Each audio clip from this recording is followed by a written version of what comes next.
안녕하세요 여러분, 봉쌤입니다. 자, 오늘 강의는 수학 통계함수를 진행해 보도록 하겠습니다. 그럼 출발하겠습니다.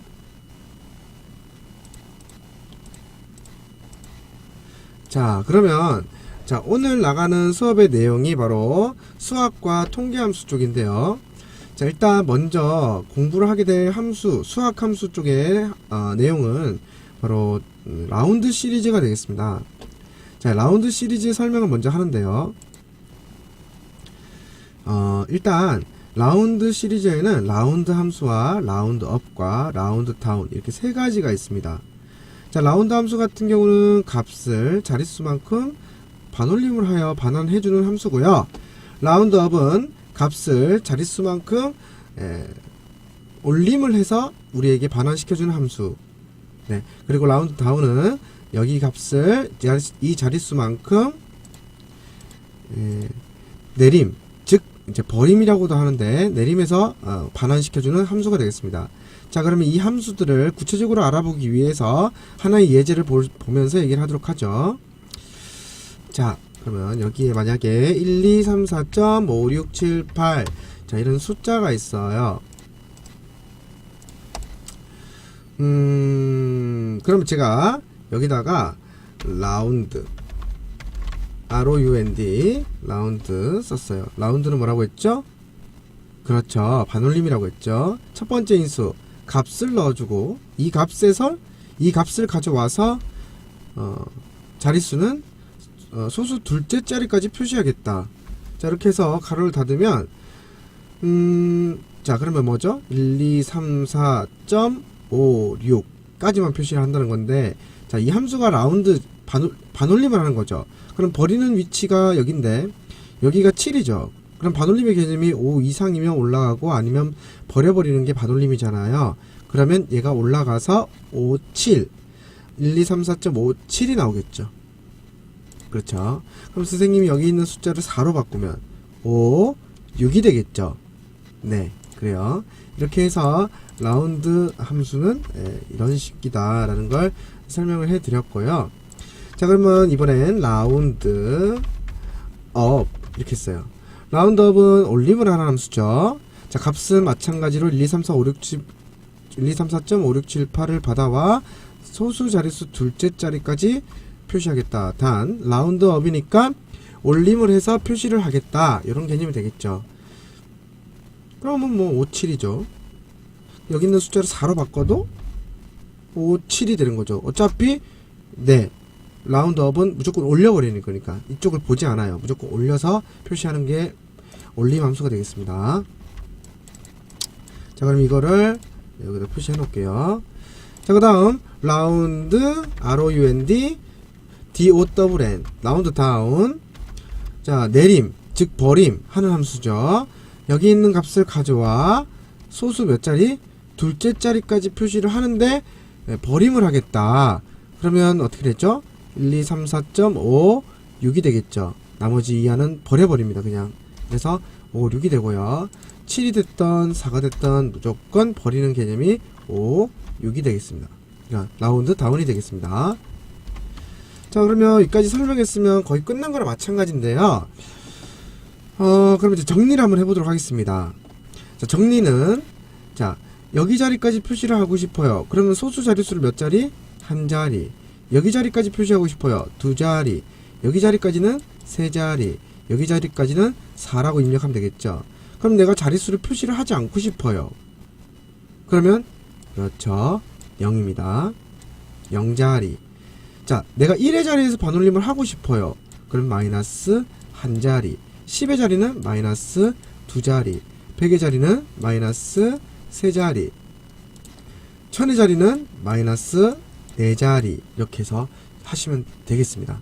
자, 요런 루트를 잘 기억해 놓으면 라운드 함수는 라운드 시리즈는 끝난 거랑 마찬가지예요. 어때요? 우리 학생분들 잘 이해하셨어요? 자, 그러면 예를 들어서 만약에 예를 들어서 이런 문제가 나왔어요. 다음 저 값을 100의 자리에서 반올림 하여 1000의 자리까지 표시 하라. 이런 문제가 나왔다. 다 예를 들어서 예시로 뭐 4567이 있다면 어떻게 되죠? 반올림이니까 5000이 되겠죠. 그렇죠. 자, 그러면 우리는 여기서 어떻게 해야 되나요? 이 값을 쉼표 몇 자리? 마이너스 100의 자리에서 반올림을 해야 되니까 마이너스 3자리 이렇게 하시면 되는 거죠. 제 말 이해하셨나요? 자, 그러면 이거 마이너스 3자리 하면 어떻게 돼요? 여기서 반올림을 하겠다는 거죠. 그러면 여기가 2니까 당연히 올라가지 못하고 0이 되겠죠. 그럼 결과는 1000이 되겠네요. 한번 해볼까요? 라운드 가로 열고 이 값을 가져와 마이너스 3자리 이렇게 하면 100의 자리에서 반올림을 하겠다. 이런 개념이니까 1000이 나오는 거죠. 근데 선생님 여기를 5로 고치면 반이 넘었으니까 2000이 되겠네요. 어떻게? 우리 학생분들 잘 이해하셨나요? 자, 사실 라운드 시리즈는 이렇게만 아시면 우리가 사용하는 데 있어 큰 불편함은 없을 것 같아요. 자, 그러면 여기는 끝내고요. 자, 그 다음에 배울 함수는 바로 mod라는 함수와 abs라는 함수와 int 함수를 배워볼 텐데요. 먼저 mod 함수를 가르쳐 드리도록 하겠습니다. 자, mod 함수 이거 가지고 얘기를 해볼까요? 자, mod 함수는 일단 뭐를 하는 함수냐면 나눗셈의 나머지를 구한다. 자, 그러면 mod는 나누기를 결국 하는 함수인데 이 값을 이 자리수 이수로 나누는 거죠. 이 값을 이수만큼 나누는 거예요. 그럼 선생님이 봉쌤이 만약에 4라는 값을 주고 2라는 값으로 나눈다고 했어요. 그럼 결론은 4라는 값을 2로 나눈다는 거죠. 그쵸? 그럼 여기서 2는 4가 되겠죠? 나머지는 0이죠. 그럼 이 식의 결과는 2가 몫이고 얘가 나머지인데 결과는 0이 되겠네요. 그쵸? 그러면 5를 주고 2로 나누면 어떻게 돼요? 1이 나오겠죠. 여기는 0이 나오고요. 그러면 자, 6을 주고 2로 나누면 그렇죠. 0이 나오죠. 7을 주고 2로 나누면 1이 나오죠. 그럼 우리가 여기서 뭐를 알 수 있냐면 어떤 수를 2로 나누면 결국 나머지는 0과 1밖에 안 나와요. 그래서 이 어떤 수를 2로 나누고 나오는 나머지를 보고 우리가 뭐를 판단할 수 있냐면 홀짝을 판단할 수 있습니다. 자, 그러면 여기서 홀짝 여부를 판단해 보도록 하겠습니다.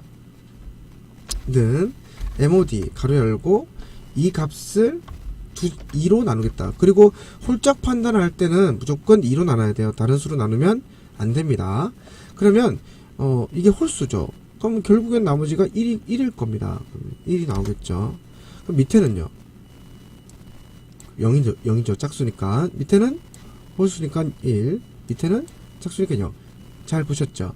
자, 그럼 여기다 누군가가 왔어요. 나에게 물어봅니다. 뭐라고? 야, 네가 구한 게 1과 같아? 이렇게 물었어요. 자, 그러면 뭐가 발생했죠? 조건이 발생했죠. 그럼 선생님이 뭐라고 했어요? 조건식을 만들어야 된다고 했죠. 그럼 조건식을 알려면 조건의 3요소가 필요하죠. 조건의 3요소는 뭐죠? 대상값. 기호는 같니? 제시값은 1. 1인가요? 쌍따 1인가요? 헷갈리시면 안 돼요. 1이죠. 왜죠? 이건 MOD는 MOD가 문제가 아니라 레프트 미드 라이트를 구한 값이 아니기 때문에 그냥 보이는 그대로 생각하시면 되는 거예요. 그러면 1이 맞습니다. 그럼 true 맞다. 밑에는 1이 아니다. 1이 맞다.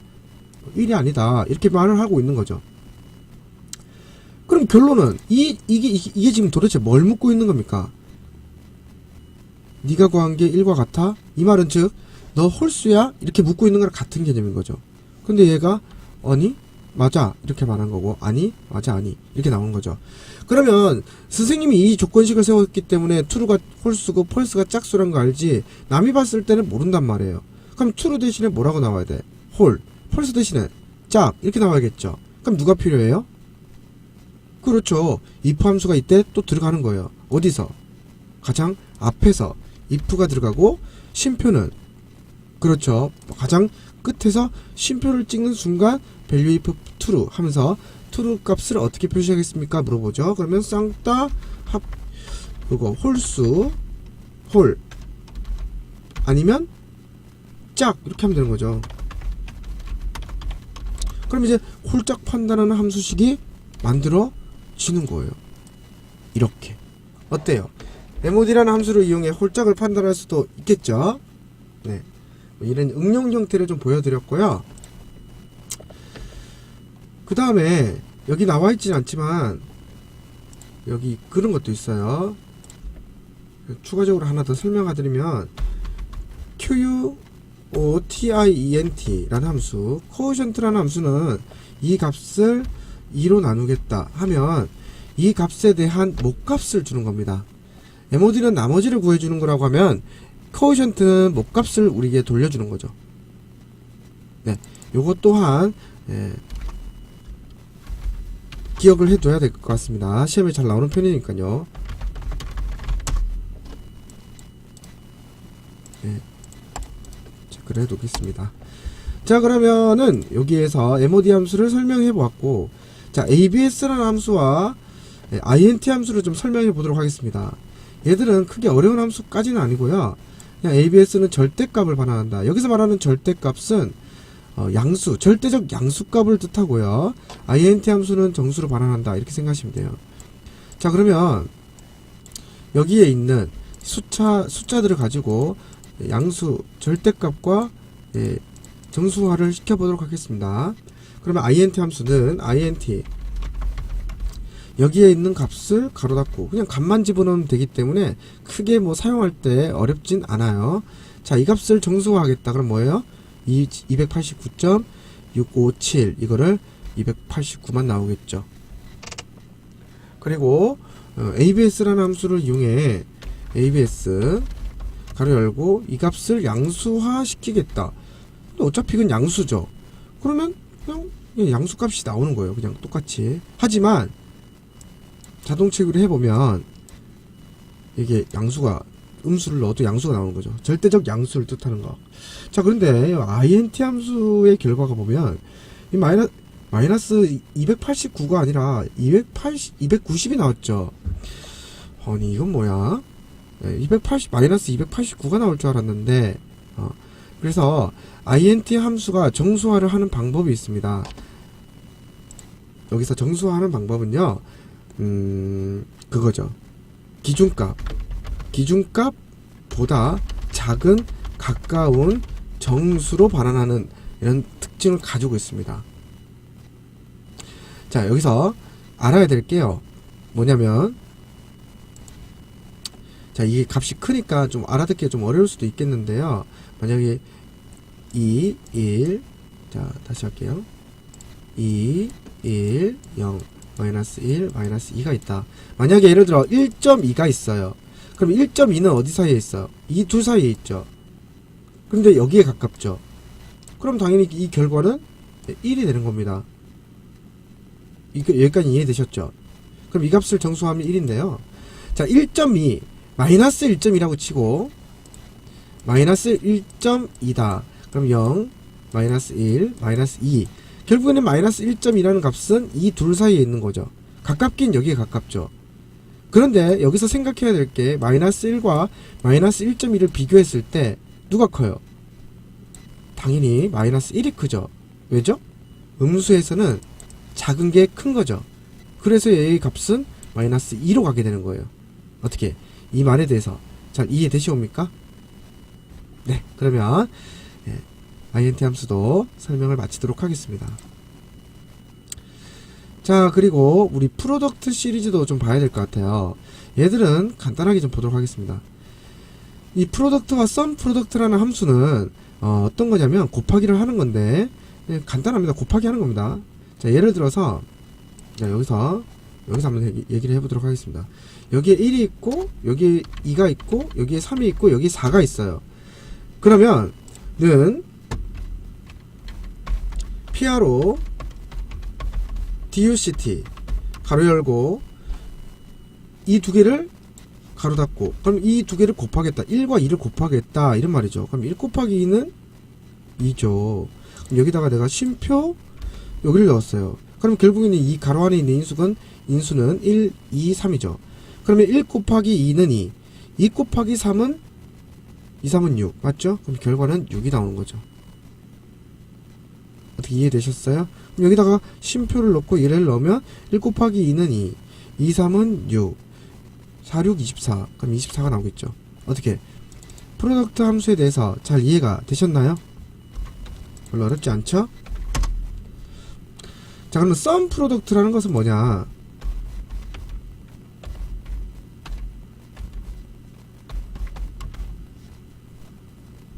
자, 썸 프로덕트라는 것은 배열들. 자, 내가 이 값을 넣고 이 값을 넣고 가로를 닫았어요. 그러면 이 썸 프로덕트가 하는 일은 1배열과 2배열, 이 두 개의 배열. 자, 1배열이 뭐죠? 얘죠. 2배열은 이 친구죠. 그러면 1배열과 2배열을 각각 곱해요. 그럼 1 곱하기 3은 3, 2 곱하기 4는 8이죠. 그럼 결론은 썸 프로덕트는 이 두 개의 배열을 곱한 값에 대한 최종적인 배열의 합산을 하는 겁니다. 그럼 결과는 뭐죠? 11이 되는 거죠. 이해되셨나요? 네, 이렇게요. 자, 그러면 이와 같은 방식으로 해봤고 다른 방식으로 한번 해볼까요? 자, 여기를 잡고 여기를 잡았어요. 그러면 배열 성립이 이렇게 되는 거죠. 여기가 1배열, 여기가 2배열이 되는 거죠. 그럼 여기서 1배열 이것끼리 곱하고 이것끼리 곱해요. 그럼 결과는 뭐죠? 1, 2는 2, 3, 4, 12. 그럼 결국에는 이걸 가지고 뭐한다? 합산을 해요. 그럼 결과는 14가 되는 거죠. 이렇게요. 어떻게? 썸 프로덕트, 각 배열들을 곱하여 그에 따르는 합산을 구한다. 어떤 의미인지 잘 이해가 되시겠습니까? 다들 너무 똑똑한 거 아니에요? 네, 그러면 가보도록 하겠습니다. 다음 거. 자, 이번에 배우는 함수가 좀 아주 중요한, 지금 선생님 앞에 것들은 좀 간단하게 넘어가는 건 그렇게 중요도가 좀 높지 않기 때문이고요. 자, 여기에 나오는 이 썸이프 함수의 시리즈가 되게 중요해요. 자, 그럼 지금부터 이거에 대해서 설명을 좀 해보도록 하겠습니다.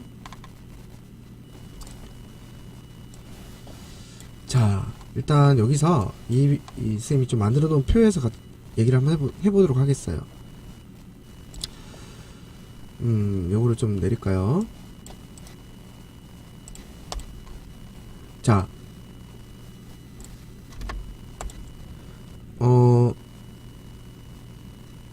자, 선생님이, 봉쌤이 학교에 취직을 했습니다. 그래서 봉선생이 됐어요.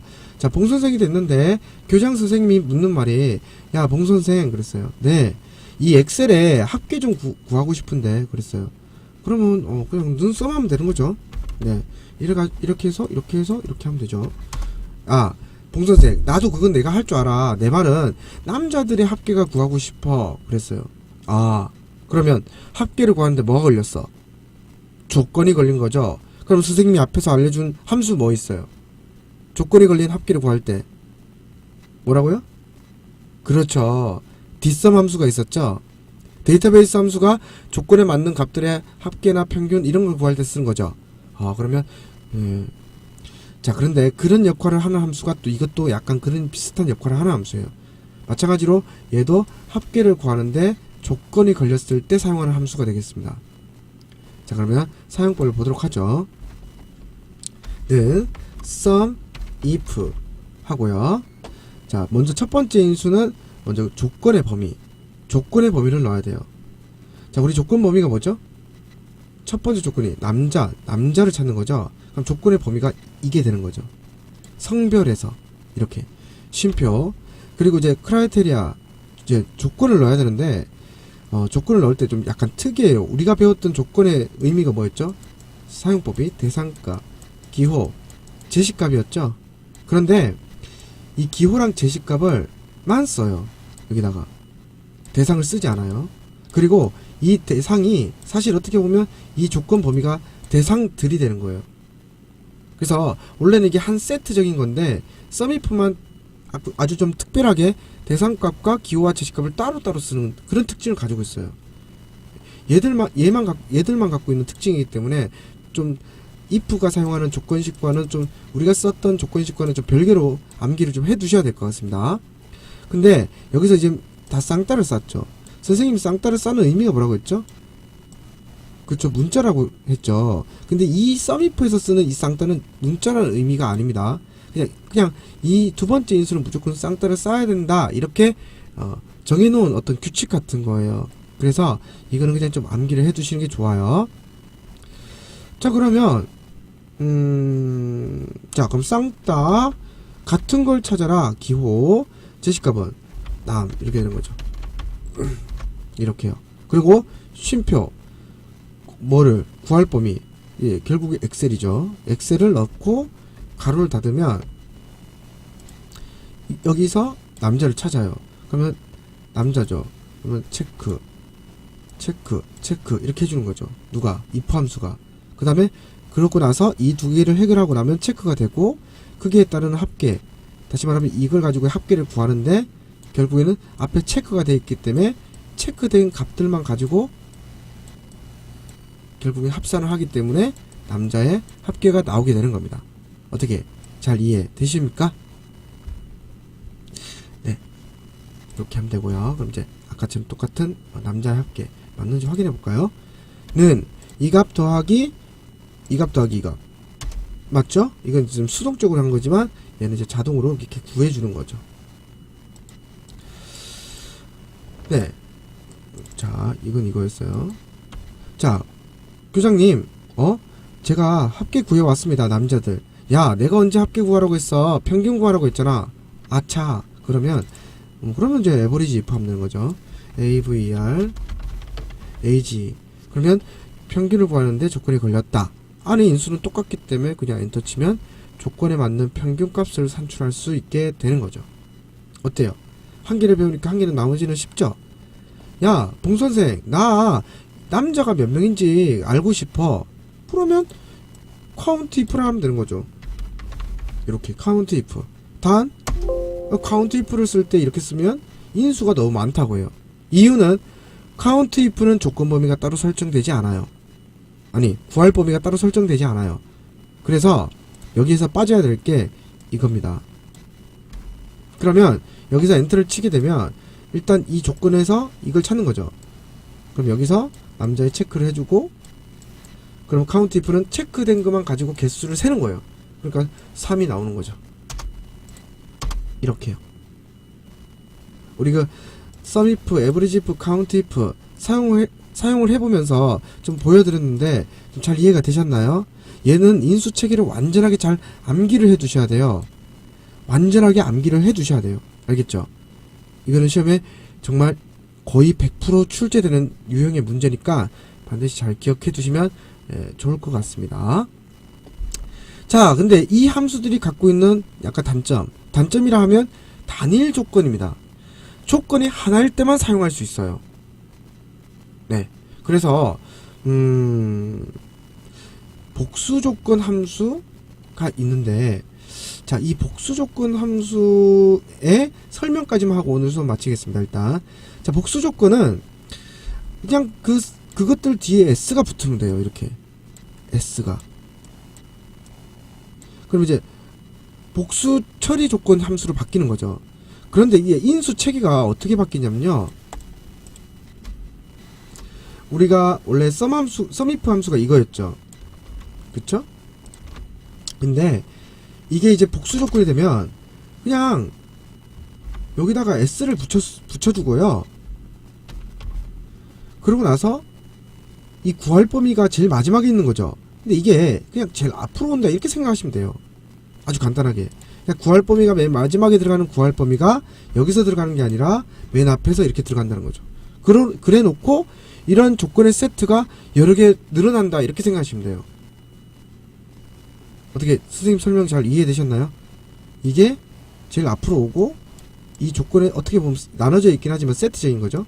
조건의 세트가 뒤로 나열된다, 이렇게 생각하시면 아주 간단하게 이해가 될 것 같습니다. 자, 그러면 이걸 토대로 한번 sum ifs를 가지고 한번 구해보도록 하죠. 자, 그럼 예를 들어서 이